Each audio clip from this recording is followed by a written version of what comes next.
ଶ୍ରୀମଦ୍ଭାଗବତ ତୃତୀୟ ସ୍କନ୍ଧ ଷୋଡ଼ଶୋଧ୍ୟାୟ। ବ୍ରହ୍ମା ଉବାଚ ଏମନ୍ତେ ମୁନିଙ୍କ ବଚନ ଶୁଣି ସନ୍ତୋଷ ଭଗବାନ। ମୁନିଙ୍କ ମୁଖ ଚାହିଁ ବଣି ମଞ୍ଜୁ କୋମଳ ସୁଧା ବାଣୀ। ଶ୍ରୀ ଭଗବାନ ଉବାଚ ଜୟ ବିଜୟ ବେନି ଭ୍ରାତେ ମଦ୍ୱାର ଅଥାନ୍ତି ଅବିରତେ। ମୋର ଉପାସନ ମାନ ମନ ଦ୍ୱାରୀ ଅଟନ୍ତି ବେନି ଜନ। କଳ୍ପନା କରି ଏବେ ମତେ କୋପ ଦଂଶିଲା ତୁମ୍ଭ ଚିତେ। ଏ ବ୍ରହ୍ମ ଦଣ୍ଡ ଏ ପାଇଲା ଅନ୍ୟଥା ନୁହେଁ କାର ବୋଲେ। ଏ ପ୍ରଶ୍ନ ମନ୍ତ୍ର କଲି ଚିତେ ଦେବ ଦଳନ ମତେ। ଅସାଧୁ କର୍ମ ଯେ କରନ୍ତି ମୋ ଅପରାଧ ଦଣ୍ଡ ପାନ୍ତି। ତାଜୟ ସଂସାରେ ପ୍ରକାଶୀ ବ୍ୟାଧି ଯେସନ ରୂପ ନାଶୀ। ଯାହାର ଗୁଣ ଏ ସଂସାରେ ଯେନେ ନିର୍ମଳ ସାଧୁ ଧୀରେ। ଶ୍ରବଣ ପୁଟେ କରି ପାନ ସଂସାରୁ ତରେ ସର୍ବଜନ। ସେ ବହି କୁଣ୍ଠନାଥ ମୁହିଁ ତୁମ୍ଭର ଭାବ ହୃଦୟ ବହି। ତୁମ୍ଭର କୋପେ ଅତିରକେ ମିଳିଲେ ତୁମ୍ଭର ସମୀପେ। ତୁମ୍ଭର ଭାବ ଦୂର କରି ଅତନ୍ତ୍ୟ କୋପେ ହୃଦ ଧରି। କହି ବହିଲେ ଦ୍ୱାରପାଳ ଦଣ୍ଡେ ବ୍ରାହ୍ମଣ ତେଜରୁ ପ୍ରଚଣ୍ଡେ। ଯାପାଦ ରେଣୁ ଆଶ୍ରା କରି ସେବନ୍ତି ବ୍ରହ୍ମ ଯହିଁ ବ୍ରହ୍ମଚାରୀ। ମନ ପ୍ରାଙ୍ଗଣେ ମନୋହରେ ସକଳ ପ୍ରାଣୀକି ନିସ୍ତରେ। ମୋ ରୂପେ କମଳା ନିରତେ ପ୍ରେମାନୁଜାତ ହୃଦଗତେ। ମତେ ବ୍ରାହ୍ମଣ ଦେବ ମାର୍ଗେ ଯଜ୍ଞେ ପୂଜନ୍ତି ହବିର୍ଭାଗେ। ଦଧି ଔଷଧେ କୃତ ପଥେ ମଧୁ ସଂଯୁକ୍ତ ବେଦ ମତେ। ଏଣେ ମୋହର ତୋଷ ନାଇଁ ବ୍ରାହ୍ମଣ ଦେହେ ମୁଁ ବସଇ। ବ୍ରାହ୍ମଣ ମୁଖୁ ଯେବେ ଭକ୍ଷେ ମୁଇଁ ଭକ୍ଷଇ ତା ପ୍ରତ୍ୟକ୍ଷେ। ବ୍ରାହ୍ମଣ ପାଦ ରଜ ବଳେ ମୁଁ ଏ ସଂସାର ଜନ ମେଳେ। ବ୍ରାହ୍ମଣ ପାଦ ରେଣୁ ବହି ସଂସାରେ ହିତ ମୋର ଦେଇ। ବ୍ରାହ୍ମଣ ଦୋଷ ଯେ ବା ସହେ ତା ପାଦ ଜଳ ଅର୍ଘ ଦେହେ। ଚନ୍ଦ୍ର ସହିତେ ଅତିରେକେ ପବିତ୍ର ହୁଅନ୍ତି ତିନି ଲୋକେ। ବିପ୍ର ଶରୀର ମୋର ତନୁ ଏଣୁ ଦୁଃସହ ବିପ୍ର ମନୁ।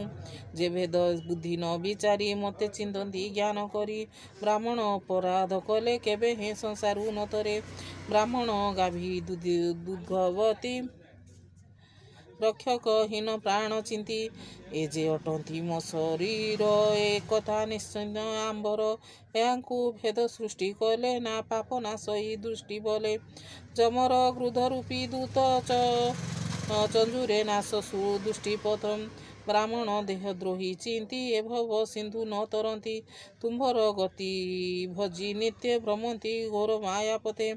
ତୁମ୍ଭେ ବ୍ରହ୍ମ ଶାପ ଫଳେ ତୃତୀୟ ପାପ ଦୃଷ୍ଟ କୂଳେ। ଦୁଷ୍ଟ ଆଚର କର୍ମ କରି ଧର୍ମ ଅଧର୍ମ ନ ବିଚାରି। ଏବେ ବିପ୍ରଙ୍କର ତୋଷେ ପୁଣି ମିଳିବ ମୋର ପାଶେ। ପୁଣି ମୁଁ ତୁମ୍ଭ ଉପକାରେ କହିବି ଶରୀର ସଂସାରେ। କହିବି ତୁମ୍ଭକୁ ବିସ୍ତାରି ଏମନ୍ତେ କହି ଚକ୍ରଧର।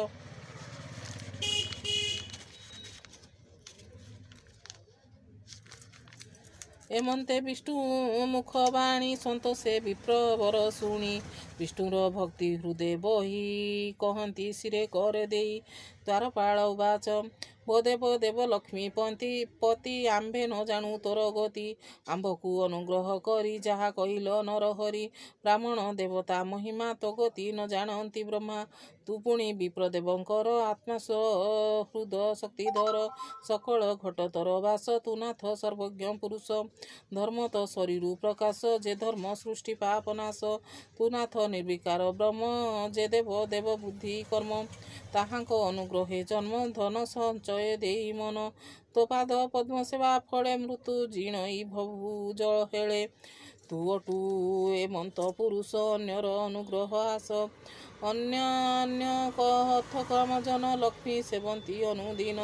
ସେ ଲକ୍ଷ୍ମୀ ତୋହର ସେବାରେ ଲିପ୍ତ ଥାନ୍ତି ସଦାକାଳେ। ଏମନ୍ତ ମୁନିଙ୍କ ବଚନ ଶୁଣି ସନ୍ତୋଷ ଭଗବାନ। ବ୍ରହ୍ମ ସ୍ୱଭାବେ ଚିତେ ବହି କହନ୍ତି ବିପ୍ରଙ୍କୁ ଅନାଇ। ଜୟ ବିଜୟ ବେନି ଭାଇ ତୁମ୍ଭ ଚରିତେ କ୍ରୋଧ ହୋଇ।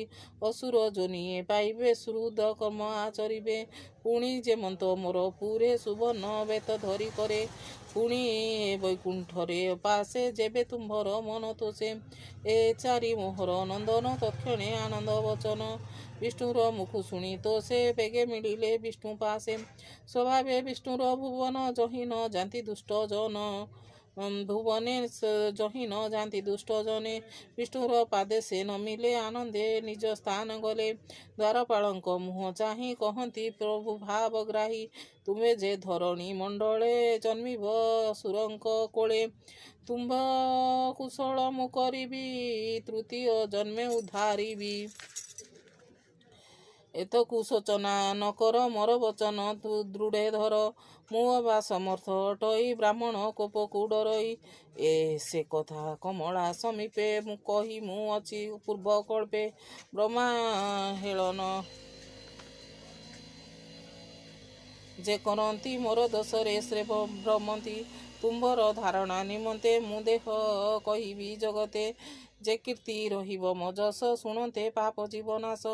ମୋ କଥା ଭୁବନ ପାବନି ଯେ ଭୂମି ମଧ୍ୟ ଦେହ ଘେନି। କରିବେ ଶ୍ରବଣ କୀର୍ତ୍ତନ ଶୁଣି ତରିବେ ସର୍ବଜନ। ଏମନ୍ତ ଦ୍ୱାରପାଳେ କହି ନିଜ ଭୁବନେ ଭାବଗ୍ରାହୀ।